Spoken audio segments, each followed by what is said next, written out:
Assalamualaikum warahmatullahi wabarakatuh. A'udzu billahi minasyaitonir rajim. Bismillahirrahmanirrahim. Alhamdulillahi rabbil alamin. Hamdan yuwafi ni'amahu wa yukafi mazidah. Ya Rabbana lakal hamdu kama yanbaghi li jalali wajhika wa adimi sultanik. Allahumma salli ala Muhammad wa ala ali Muhammad. Amma ba'du. Ibu-ibu yang dirahmati Allah Subhanahu wa ta'ala, alhamdulillah kita bertemu lagi pada kajian Ulumul Quran. Semoga kita semua sehat dan tetap bersemangat belajar ilmu ulumul Quran. Kali ini kita masuk pada bab asbabun nuzul yang akan membahas tentang A. Definisi asbabun nuzul, B. Pengetahuan sahabat tentang asbabun nuzul, C. Pentingnya ilmu asbabun nuzul, D. Nilainya riwayat-riwayat tentang asbabun nuzul, E. Sihot-sihot riwayat yang berhubungan dengan asbabun nuzul. A. Definisi asbabun nuzul. Pengertian asbabun nuzul ialah semua yang disebabkan olehnya diturunkan suatu ayat atau beberapa ayat yang mengandung sebabnya, atau memberi jawaban terhadap sebabnya, atau menerangkan hukumnya pada saat terjadinya peristiwa itu. Fakta sejarah menunjukkan bahwa turunnya ayat-ayat Al-Quran itu ada dua macam, ialah satu, turunnya dengan didahului oleh suatu sebab. Dua, turunnya tanpa didahului oleh suatu sebab. Satu, ayat-ayat yang turun dengan didahului suatu sebab. Dalam hal ini, ayat-ayat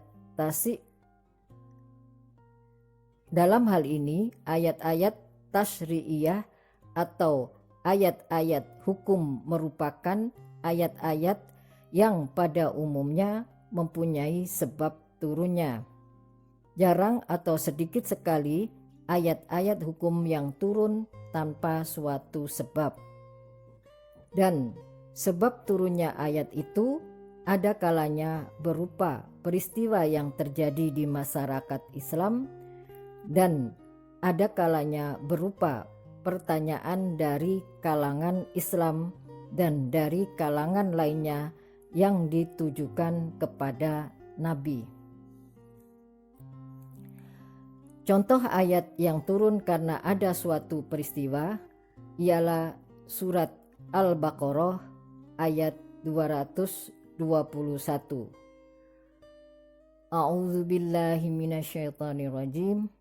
Wala tankihul musyrikati hatta yu'min wala amatum mu'minatun khairum wa min musyrikati walau a'jabatkum wala tunkihul musyrikina hatta yu'minu wala abdum mu'minun khairum min musyriki walau a'jabakum ulaika yad'una ilan nar wallahu yad'u ilal jannati wal maghfirati bi'idhnih wa yubayyinu ayatihi linnasi la'allahum yatadzakkarun.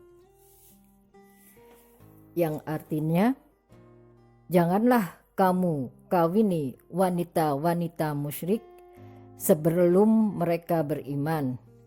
Sesungguhnya wanita budak yang mukmin lebih baik daripada wanita musyrik, walaupun dia menarik hatimu.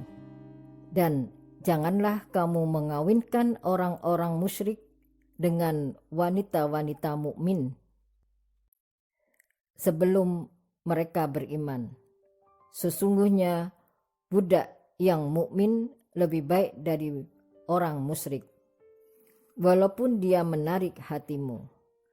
Mereka mengajak ke neraka, sedang Allah mengajak ke surga dan ampunan dengan izinnya, dan Allah menerangkan ayat-ayatnya atau perintah-perintahnya kepada manusia supaya mereka mengambil pelajaran.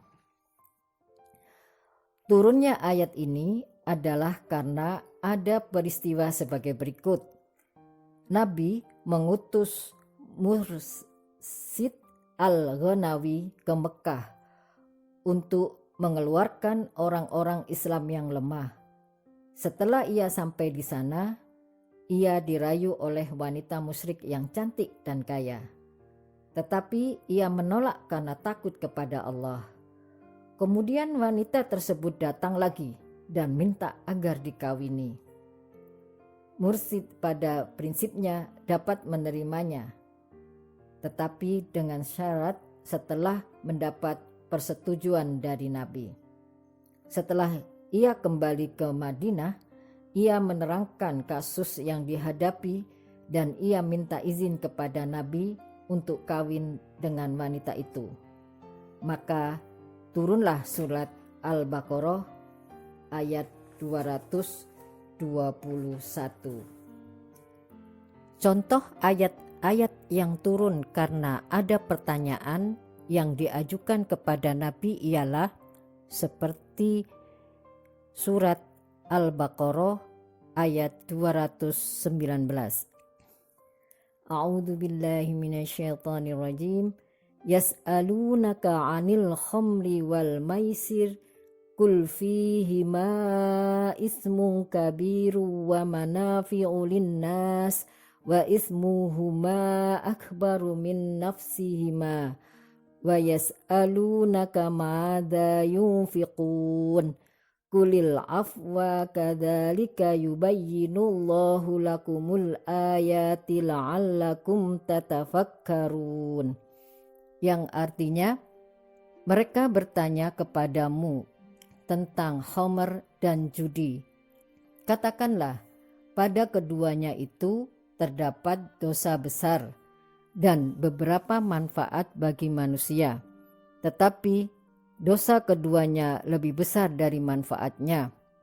Dan mereka bertanya kepadamu tentang apa yang mereka nafkahkan.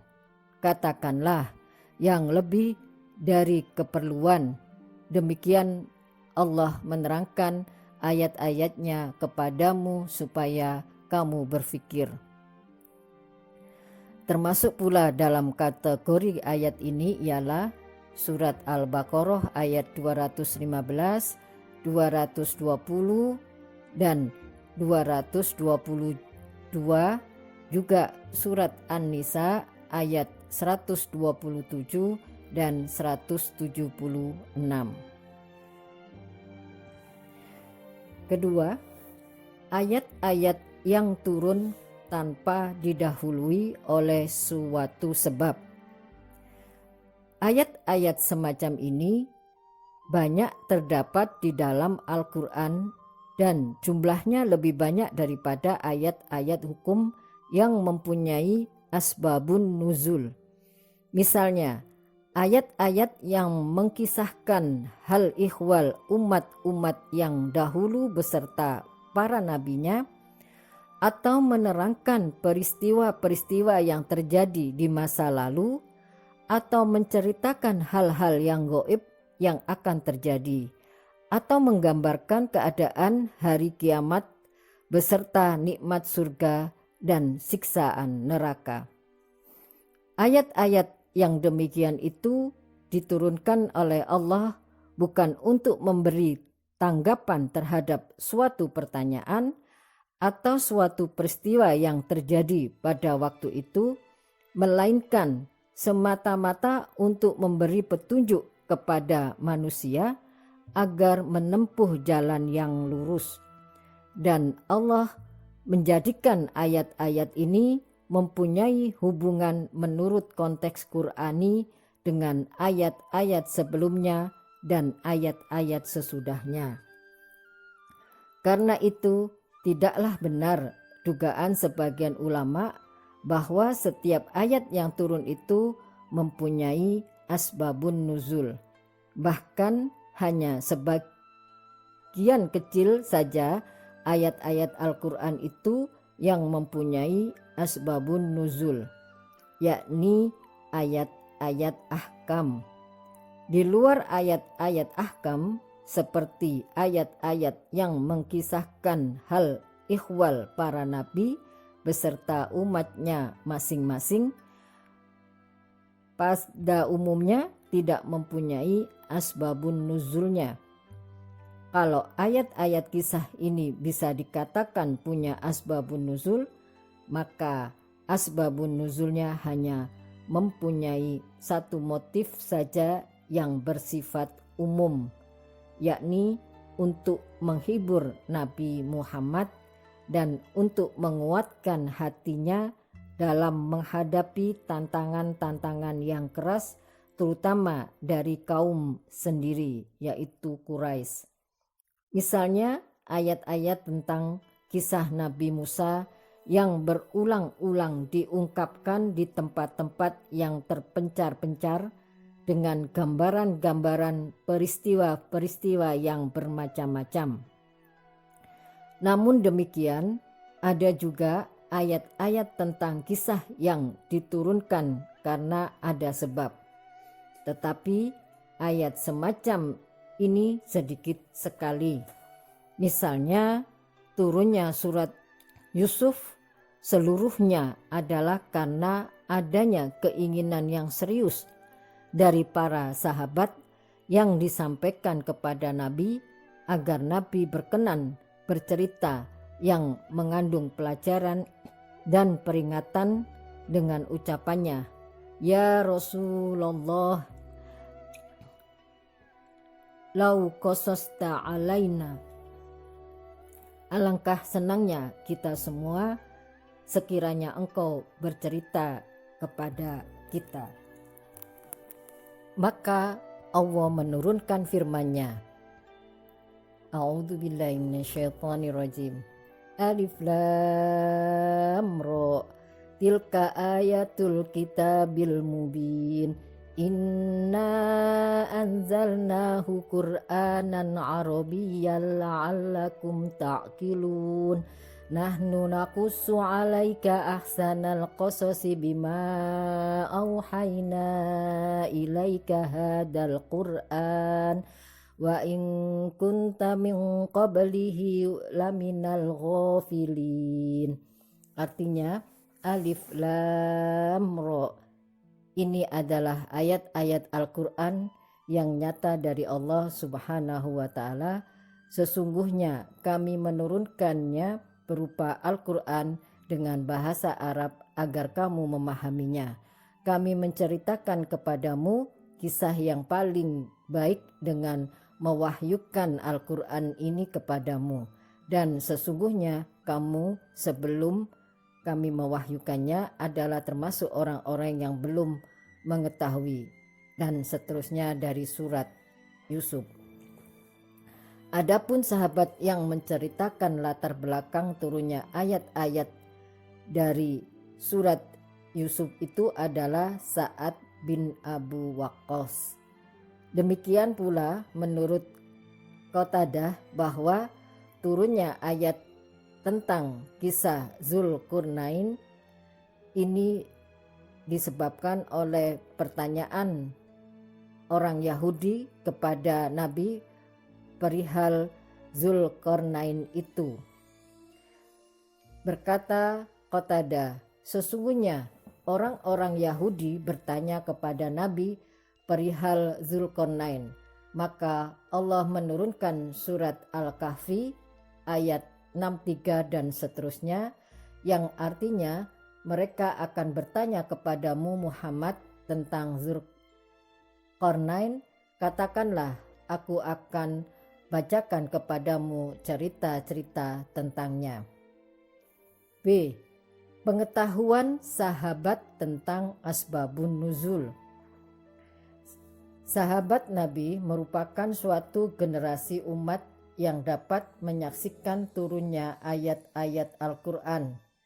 Tetapi sekalipun demikian, tidak seorang sahabat pun yang bisa menyaksikan turunnya semua ayat-ayat Al-Quran beserta asbabun nuzulnya. Hal ini adalah wajar karena ayat-ayat Al-Quran itu diturunkan secara berangsur-angsur dalam waktu kurang lebih 23 tahun dan di tempat-tempat dan peristiwa-peristiwa yang berbeda-beda. Demikian pula tidak selalu ayat-ayat itu turun dengan didahului oleh suatu sebab. Karena itu, ucapan beberapa sahabat yang disertai dengan sumpah yang bisa seolah-olah mereka mengetahui semua ayat yang turun beserta asbabun nuzulnya, maka hendaklah kita memahaminya tidak secara harfiah.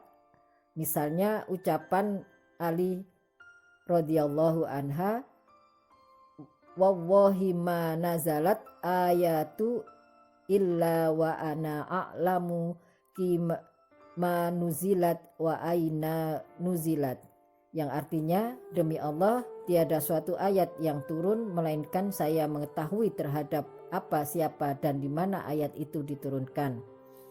Ibnu Mas'ud radhiyallahu anha juga pernah mengeluarkan pernyataan seperti itu. Dalam hal ini menurut Dr. Subhi Al-Sahih ada beberapa kemungkinan, ialah pertama, ucapan Ali radhiyallahu anha CS tersebut dimaksudkan untuk menunjukkan besar sekali perhatian mereka terhadap Al-Quran dan segala sesuatu yang ada hubungannya dengan Al-Quran atau asbabun nuzul. Jadi ucapan tersebut adalah sekedar untuk mubalaghah, berlebih-lebihan sesuai dengan kebiasaan bangsa Arab. Kedua, terdorong oleh iktikad baik mereka terhadap segala sesuatu yang mereka dengar dan mereka saksikan tentang ayat-ayat Al-Quran pada zaman Nabi, dan terdorong pula oleh keinginan mereka agar umat Islam mengambil segala sesuatu yang mereka ketahui tentang Al-Quran, sehingga ilmu mereka tidak lenyap setelah mereka meninggal dunia. Yang ketiga, Ali radhiyallahu anha CS mungkin tidak pernah mengeluarkan ucapan tersebut karena ucapan itu dapat memberi kesan adanya sifat atau sikap sombong pada diri Ali radhiyallahu anha CS dengan membangga-banggakan ilmunya, kepandaiannya itu, dan hal ini jelas tidak sesuai dengan kepribadian Ali radhiyallahu anha CS yang dikenal sebagai sahabat-sahabat Nabi yang terkenal sangat tawaduk atau rendah hati dan sangat hati-hati dalam memberikan pendapat-pendapat atau fatwa-fatwanya mengenai masalah-masalah agama. Ucapan tersebut mungkin berasal dari tambahan parawi sendiri dan kemudian mereka bangsakan kepada Ali radhiyallahu anha CS. Dikatakan ucapan itu berasal dari Ali radhiyallahu anha CS. C. Pentingnya ilmu asbabun nuzul. Ilmu asbabun nuzul itu besar sekali manfaatnya bagi siapa saja yang hendak menafsirkan ayat-ayat Al-Quran, karena ilmu ini dapat membantu seorang untuk bisa memahami ayat Al-Quran secara tepat dan sekaligus dapat menghindarkan dia dari salah pengertian. Mengenai ilmu asbabun nuzul ini, Al-Wahidi berkata, tidak mungkin mengetahui tafsirnya ayat tanpa mengetahui kisahnya dan keterangan turunnya. Ibnu Taimiyah mengatakan, mengetahui sebab turunnya ayat dapat menolong untuk memahami ayat, karena sesungguhnya mengerti sebabnya dapat menghasilkan pengetahuan tentang akibatnya. Sedang Ibnu Daqiqil Id menegaskan pula, mengetahui sebab turunnya ayat adalah jalan yang kuat dalam memahami maksud-maksud Al-Quran. Demikianlah pentingnya ilmu asbabun nuzul menurut pandangan para ulama. Karena itu tidak mengherankan bahwa di kalangan ulama al-muhakkikun sampai mengharamkan seorang yang berani menafsirkan ayat-ayat Al-Quran tanpa mengetahui asbabun nuzulnya. Fakta sejarah menunjukkan bahwa tidak mengetahui sebab turunnya ayat dapat menjerumuskan kita ke dalam kesalahan yang besar dalam memahami Al-Quran.